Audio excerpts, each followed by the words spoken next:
warahmatullahi wabarakatuh. Perkenalkan, saya Asmiya Adia dari Prodi Agribisnis semester 4. Izin memaparkan presentasi dari proposal yang berjudul Analisis Pendapatan Usaha Tadi terhadap Petani Padi di Kecamatan Cilaku.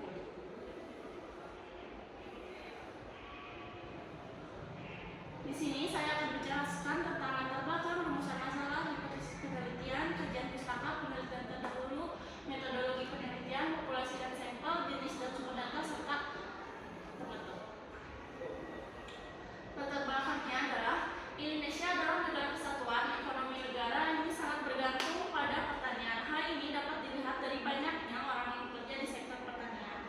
Sebagai hasilnya, pembangunan pertanian selalu berkembang. Menurut Mupriarto 1984, salah satu industri yang memberikan kontribusi signifikan terhadap ekspansi ekonomi Indonesia adalah pertanian.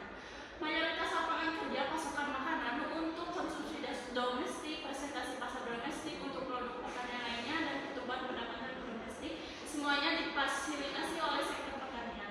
Produksi pangan untuk rumah tangga merupakan salah satu cara sektor pertanian mempengaruhi gizi masyarakat, menurut Syekhartawi 2010.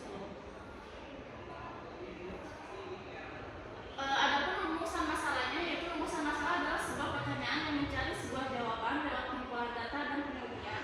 Di sini saya